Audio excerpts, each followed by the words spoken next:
I do a quick overview video over the combination and all the parts I have.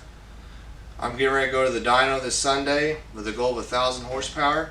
That's a pretty popular goal nowadays for everyone to make 1,000 horsepower. And realistically, if I make over 900 and get a drive on the trailer, I'll be happy. But you know, the goal is to make 1,000. It's a Gen 3 5.3, but it's got Gen 4 rods and pistons in it. And no, I didn't get anything rebalanced. We just bolted it up. We did file down the piston rings, 30 thousandths on the top and the bottom with a grinder, you know, but it works. It doesn't smoke or anything. It has just 5.3 multi-layer steel gaskets in it, just the plain Jane ones, like $40 for a pair off Summit. It has the Speedmaster head studs in it, the Chinese head studs. They're like $100. It has a Little John Motorsports Stage 2 turbo cam. I bought the kit, so it came with the BTR 660 dual valve springs and the retainers and the chrome only push rods and all that stuff. I got the Elderbrock ProFlow intake with a Chinese 92mm throttle body. I have VS Racing two Bosch 210 injectors with 417 Motorsports fuel rails, an Aeromotive fuel pressure regulator.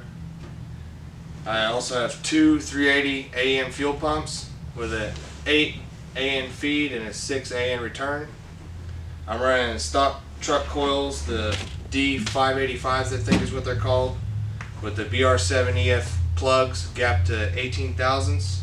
Got the VS Racing 88103 billet turbo on there. I just put that on. I did have the cast Borg Warner S48096. It's a great turbo, especially for the money.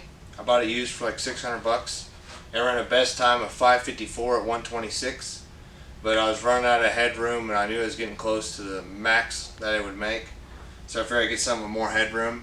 This turbo is probably good for 12 or 1300 horse, and with a goal of only 1,000, I got plenty of headroom. I'm not going to be pushing it. I'm not going to have back pressure issues. It ought to be a good turbo for my goal. I have 2 1/4 inch hot side piping, just mild steel that I put together. I did 2 1/4 just to prove everyone wrong, because everyone says you got to have 2.5 to make big power, but we'll see where the limitation is. So I have like a 2 foot long 5 inch downpipe.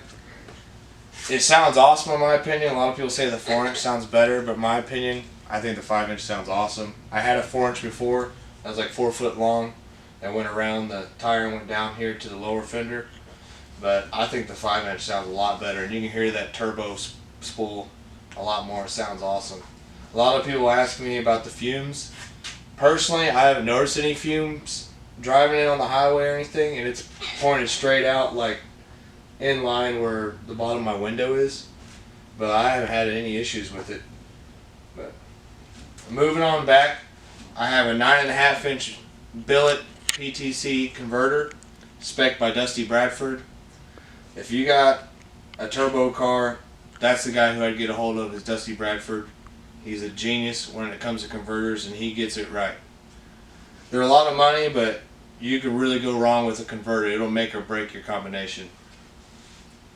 And then behind that, I have a Power Glide. It's got a 180 straight gear set, straight cut gear set.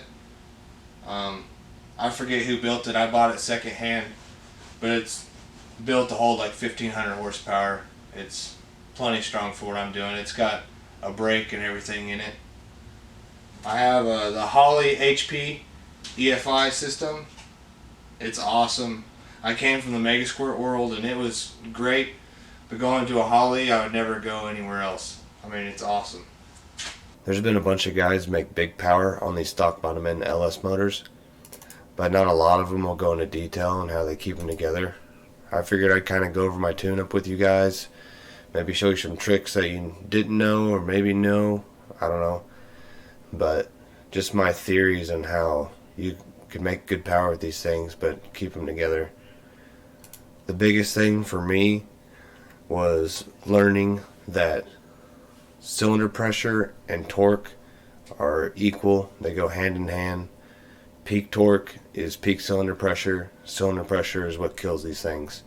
It's what lifts the heads, kills the gaskets, bends the rods. It's what does everything. The lower you can keep cylinder pressure, the longer they'll last. As you can see, my timing rises with RPM. Like for instance, at 26 pounds of boost and 6,000 RPM, I'm at 11 degrees. And at 7,500 RPM, I'm at 15 degrees. And that's because between 5 and 6,000 RPM is where peak torque happens, and that's where the most damage will happen to your engine if you try really pushing on it right there. And that's why I got a 4-degree split between 6,000 and 7,500, because the farther you get away from peak torque, the more you can start really pushing on these things. And if I could rev this thing out over 8,000 RPM, I could really push on it. I could make 1,200 horsepower and still not hurt it because torque would be so low. If I tried to make 1,200 horsepower at 6,000 RPM, it'd blow into a million pieces. A good rule of thumb is to try to keep torque below 800 foot-pounds. That's a pretty good safe place to be when you're pushing on these things. And the higher in the RPM band that you make peak horsepower, torque will be lower and the safer it will be. So if you get a intake that likes RPM, a cam that likes RPM, and a turbo with plenty of exhaust turbine, you're a lot better off. Some guys, when they go to buy a turbo, they'll size it for the exact horsepower goal that they have at that time. And I like to buy them that are a little bit bigger than what your goal is. That way when your goal changes like everyone else does, you have that room to turn it up a little bit and not choke out the system. Because you can do a lot of damage if you have too small of an exhaust turbine on the turbo and you try ramping that thing up. It'll start choking out the system. It'll have too much back pressure, and that'll even increase your cylinder pressure, and that can also hurt parts inside the motor. And another thing that really helps out is having the right converter. If you have too tight of a converter and it keeps it down in this peak torque area too much and won't flash above it, you could really hurt a motor easy. I have the same motor in the Mustang that I had in my Camaro. The Camaro was 600 pounds heavier. It had way tighter of a converter, and I was hurting that motor all the time. This is the exact same motor I pulled out of the Camaro, put it in the Mustang. It's 600 pounds lighter, has a PTC converter that's spec'd for it that actually does what it's supposed to, and knock on wood, I have not hurt this thing. I ran 27 pounds of boost to it, and I still haven't hurt it. All in all, my best advice is to keep timing soft, especially around 5,000 to 6,000 RPM around here. And whatever you do, don't get greedy with fueling. Don't try to lean this thing out and try to make every last little bit of horsepower out of leaning it out and cramming timing down its throat. If you got a big enough turbo, try to make your power with boost. You're going to be less likely to hurt a motor off boost than you are with leaning it out or putting more timing in it. And I found that to really work on my car, and it seems to work on other people's cars, and it's just a good thing to live by.